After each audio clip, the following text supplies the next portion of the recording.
We got the patch notes and also screenshots for the big Valhalla update that drops on September 27th. Even if the update is already live, it's still interesting to go over these patch notes, of course, together here in this video. And we also got a look at the rewards for the festival that will be live on October 20th. And they look kind of cool. Yes, I'm wearing glasses. We are reading. My glasses are for far distance. Doesn't matter. Don't forget to leave a like on the video if you enjoyed it, and of course subscribe to JorRaptor if you are new. So I already highlighted this because I thought this was really interesting, that once again the PS5 update is way smaller, but for the other platforms it's like around the 10 gigs, so not that bad.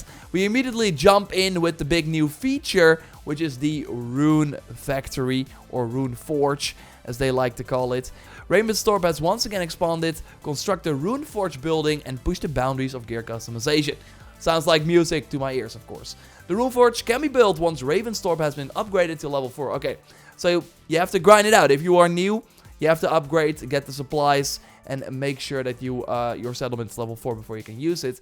Makes sense because it's also a feature that you really want to toy around with a little later into the game. With the Forge, you can turn perks of your currently owned gear into new runes in exchange for silver. Explore the world of Valhalla to find more gear and turn their perks into valuable runes. They do know, though, that the Rune Forge does not support items from the game's expansions.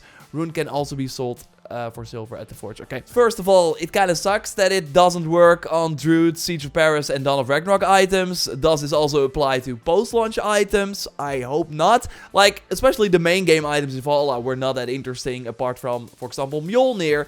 And yeah, it seems like you can grab that perk, put it on other items, as we also discussed in my main channel video. So yeah, kind of happy with how that turned out. If, again, it's not 100% confirmed, but yeah, that's what I'm kind of reading here. It's still not as good as Odyssey system, where of course every time you got a new weapon, you immediately got the engraving, DLC or not, or post-launch or not, didn't matter. And now, yeah, we gotta pay for it, because of course that's how things go in Valhalla. We saw it of course with the transmog as well.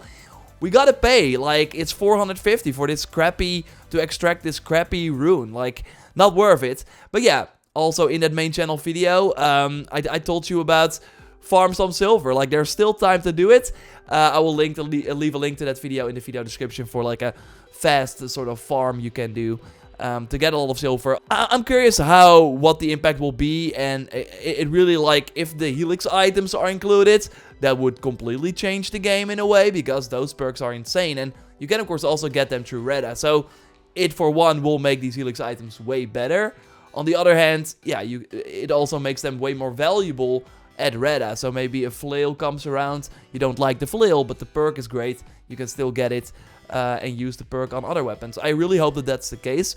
And for armor, curious. Like, I think it's interesting that we now finally know what this means, but yeah, we have to see which items. Like, they are only saying the game expansions, so anything else is included. Will be interesting to see, so I can't wait to toy around with that. We also got, in terms of like actual new content, the Tombs of the Fallen Pack 2, available September 27th. And we see Eivor here with the underwater sort of puzzle gameplay, which is awesome. Do I spot some new items? I don't think we do. We're gonna continue. The journey of the Tombs of the Fallen comes to an epic conclusion in an all-new edition. Find your way through 3 mysterious tombs rigged with ancient traps and complex puzzles. Only the most dedicated adventurers will discover buried secrets from the fallen civilization. Like, it seems that they are maybe more, like, they're a little harder than the previous ones. I never really felt that the other artists were, like, really hard. They just took some time to complete, which is fine. But, yeah, with them saying more complex puzzles, like, you could argue that the second Mastery Challenges and the second River Raids were also harder than the first pack. So, maybe there are some maybe guides or something needed to complete these.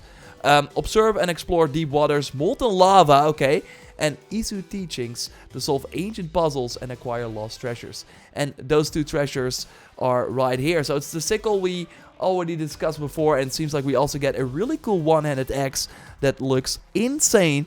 And Eivor is of course wearing the Fallen Hero armor set here, which was the armor set you could get from the previous 3 tombs.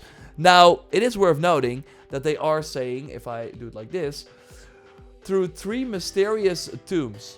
Like, there are only 2 Odin rune locations still in England, so I would not be surprised if we go to those first and then have to return to that first tomb. Because in the first drop we of course had 4, while only 3 had puzzles. The first one was just more an introduction. What if, after going to the other 2 Odin runes, you go back to that rune we've been to for the first time when we started the activity, and that is when that opens up and you got even more sort of treasures and puzzles there. I think that's gonna happen, and it looks very, very cool. I'm especially curious about the lava part. Scattered through England, these Tombs of Discovery are available from the moment you unlock Ravensthorpe, so really, really early on. Then you will, of course, I think, see not the meteor, but I think you can get like a cutscene if you're near the shipyard. And yeah, of course, if you haven't done this activity yet, do it before the update or where you got the time, because I would imagine that you can only access these new tombs that go live on September 27th after completing the previous ones. AC-15 rewards, Ubisoft Connect. We also got a few of those. I think the freaking tattoos look scary though. Like, they already leaked, I think. I was like, ugh. But the statues look awesome. Nah, 3 not so, but I think especially the statue here looks really, really cool. So cool to see the celebration continue in Valhalla with more free items.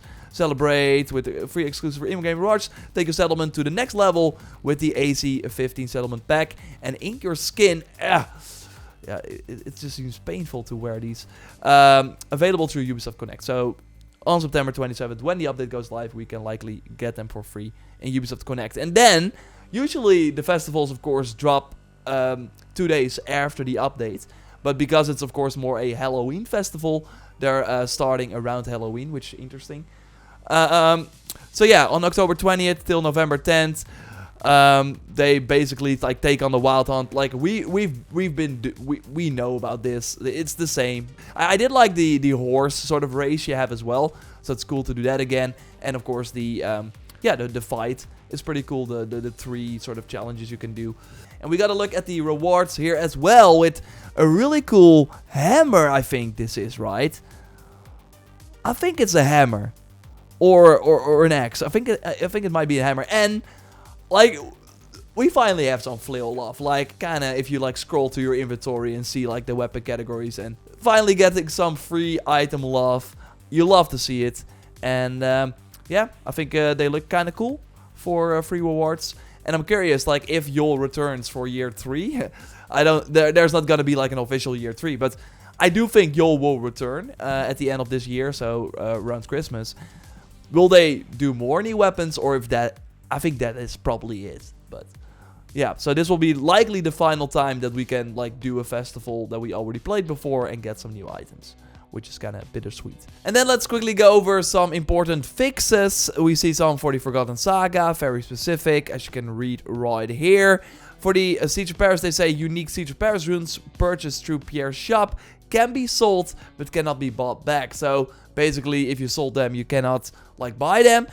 Now, I hope this means that they just make them endlessly available in that shop, which would be nice, because only having one of these dual runes always kind of sucked. So I hope that changes with this as well. We have one for Rev the Druids. Let's see, older medallion missing after defeating members of the Order. Also very like specific worlds. Rollo. There are like still like unable to interact with Rollo within the brothel. Like there are still some rumors that Rollo will play a big role in the Tombs of the Fallen. So interesting to see him noted here. It's of course not related, but still they haven't talked about it. It's like they're probably either keeping the storyline like a secret, or maybe the rumors or things turn out to not be the case, which is interesting. I hope that we do get a letter from Rollo and his quest though. So they have fixed things for the Osteria festival that were a problem last year. So we get like a better version, just like we saw for the previous festivals that returned for year 2. Duplicated Dwarven customization options in your inventory. You see it right here. Joyce had this, and yeah, thank God that they're finally fixing it, because you had to scroll a lot in that inventory. Weapons being duplicated through unintended means has been an issue for a long time. They have some armory fixes. For the two-handed axes can appear on both sides on the armory mannequin, and flails could appear upside down. The Isu tattoos duplicated in the inventory. This one is kind of crazy. Unintended echo effect on Reda's speech audio. Thank God they finally fixed that. And yeah, some other like kind of small things. Some weapons appear in Fun Shop when they've already been acquired.